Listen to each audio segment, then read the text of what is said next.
cliente aprendeu a reclamar. E ao contrário do que muitas empresas pensam, isso é um avanço sim.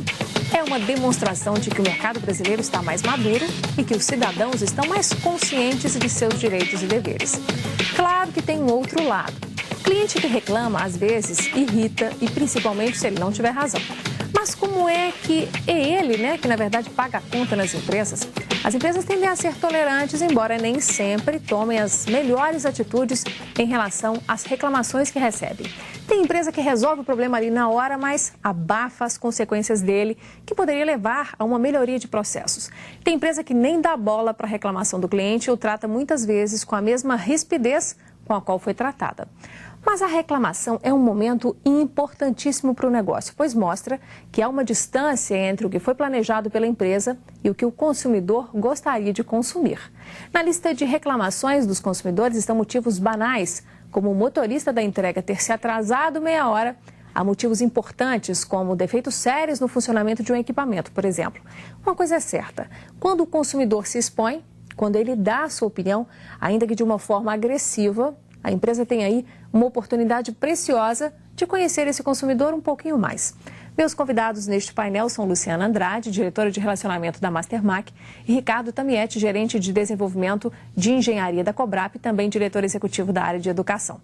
Nós voltamos então com uma meta que eu deixei vocês no próximo bloco pensando, Vocês definem as estratégias nesse atendimento ao consumidor, sabem o que é importante, mas repassar isso para a equipe é um baita desafio para qualquer gestor. Luciana, como é que você faz para tentar sensibilizar as pessoas? Porque independente da sua área, independente da graduação, e até do nível hierárquico de um profissional, a tendência quando a gente ouve uma reclamação é se fechar e se defender, como se você tivesse errado.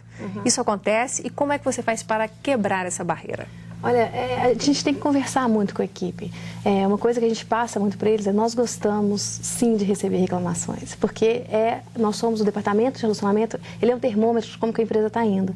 Então, é uma consultoria grátis que a gente tem com o cliente. Eu acho isso ótimo, essa visão, consultoria grátis. Então, ele está dando todos os indícios, a gente não precisa contratar uma consultoria de processos para verificar o que está errado na empresa, o cliente nos fala. E tem um detalhe, porque quase ninguém reclama, se a gente for pensar bem. Aquele que se dá o trabalho de reclamar merece ser ouvido, Claro, sem dúvida. Portanto, a gente prega muito isso, que é importante que a gente escute e entenda o que está acontecendo, para aí sim a gente poder atuar nos processos e corrigir. Entendi. Então, para repassar isso, acho que é importante envolver a equipe nesse sentido. Mostrar que é fácil, É gostar de gente. Gostar de gente. É uma coisa que às vezes é meio difícil, Ricardo, engenheiro, eu tenho a impressão de que é um pouco mais pragmático. Preto no branco, certo e errado, Somos cartesianos por natureza. Pois é, isso ajuda ou atrapalha na hora de ouvir uma reclamação? Não, de certa forma, eu acho que ajuda, apesar que realmente nós somos um público muito fechado, Mas a gente tende a ouvir, mas tende também a querer colocar, esboçar logo uma reação de está certo, está errado, não, tecnicamente essa é a melhor solução, não é? Mas enfim, a gente sempre tende a ouvir, para depois estar colocando alguma solução melhor, mais aprimorada para o cliente. Mas Agora, tem jeito de treinar as pessoas nisso? Como é que você exercita com a sua equipe a que elas possam levar um tapa na cara e dar conta de manter o equilíbrio emocional? Porque às vezes o cliente chega bravo mesmo. Sim. Tem pessoas que chegam em empresas, não sei se isso já aconteceu com vocês, mas há consumidores que perdem a compostura, O básico da educação eles já perderam quando entram lá para fazer uma reclamação.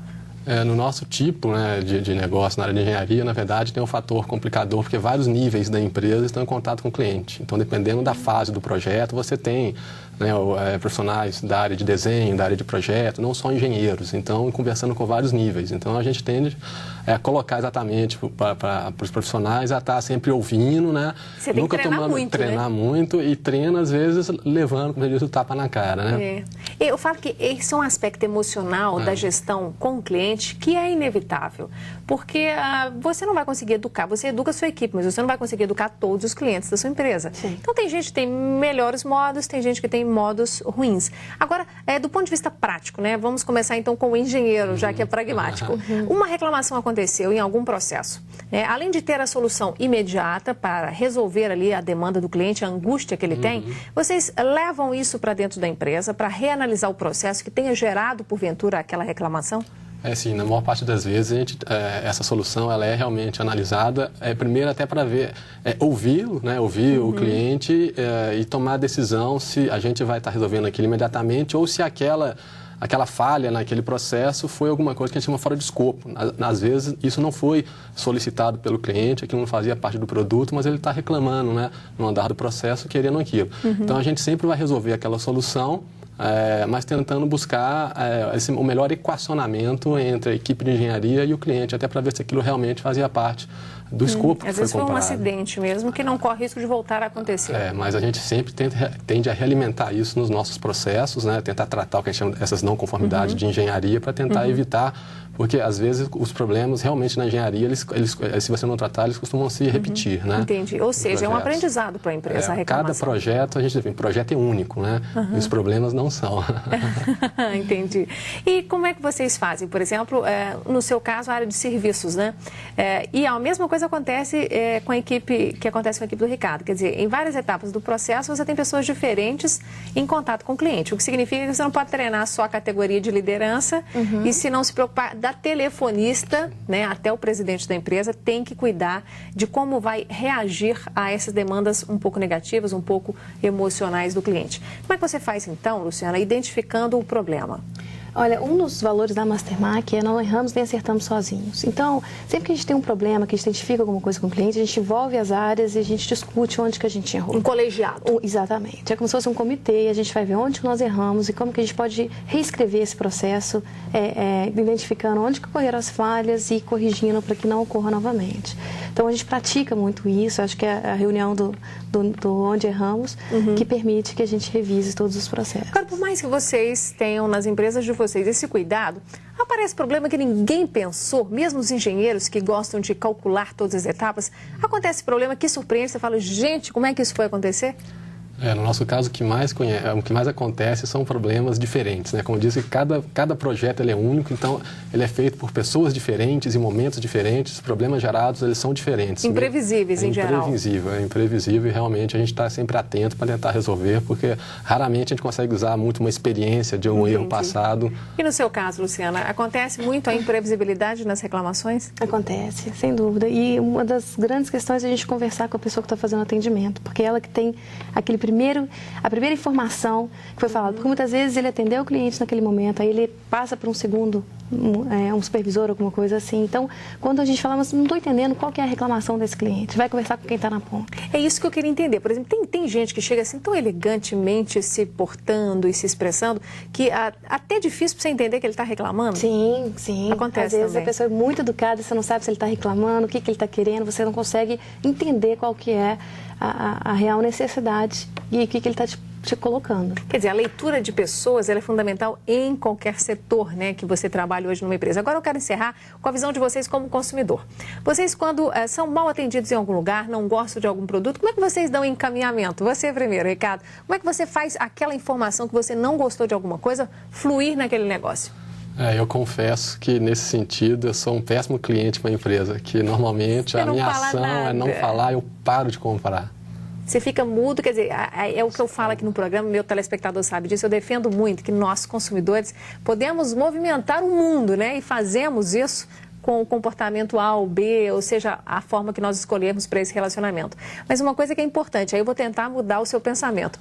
Dê à empresa, quando você for maltratado, não gostar de algum processo, seja ele qual for, dê à empresa a oportunidade de mudar. Se ela não sabe que está errando, ela não vai tomar atitude nenhuma. Ou seja, você perdeu um fornecedor, tudo bem que você talvez, dependendo do setor, tenha mais onde escolher. Mas a empresa perdeu uma oportunidade violenta de você não abrir a boca para reclamar, viu, Ricardo? Com certeza. Não faça mais isso? Pode deixar, se ninguém arrisca. Ok, vai a um restaurante, o garçom não te atendeu bem, ou o chefe de cozinha errou no tempero, fale, por favor, ok? E você, Luciana? Eu já sou a cliente mais chata. Você é faladeira mesmo, né? Eu sou faladeira. Eu não deixo passar, não, porque eu sei o tanto que isso é importante. E se eu gosto do lugar e quero voltar, né? Então, que eles precisam melhorar. Então, é importante que a gente fale, sim. Então, às vezes sou vista como cliente chata, mas eu acho que é válido. Aliás, a gente tem que mudar, a partir dessa entrevista, esse conceito de cliente chato. Primeiro, eu acho, assim, eu sou uma pessoa tão ocupada, então eu fico imaginando que todo mundo é muito ocupado. Então, eu acho que aquelas pessoas que encontram tempo no meio da sua agenda para ligar, mandar um e-mail, reclamar aí pessoalmente, acho que a gente já deve bater palma para elas e agradecer, assim, de joelhos, porque pouca gente tem essa disposição hoje em dia para reclamar. Tem uns que nem ligam, assim, feito do Ricardo, vai embora. Mas não pode, viu? Temos que ajudar as empresas a evoluir. Eu acho que o seu comportamento está certo. Parabéns. Obrigada. E vamos tentar contagiar outras pessoas. E agora eu vou deixar para vocês o contato, tanto do Ricardo quanto da Luciana, para que vocês possam ter acesso a eles após este nosso programa, porque eu sei, é muito curtinho, né?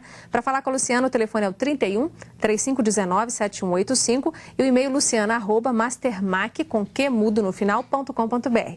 E para falar com o Ricardo Tamietti, é o telefone 31 8484 9440 e o e-mail dele é tamietti, com 2 T's e I no final, @cobrap, com I também no final.com.br. Muito obrigada, sucesso para vocês. Continuem consumindo com mais responsabilidade, viu? Cada vez mais. Pode deixar. Muito obrigada. Obrigada.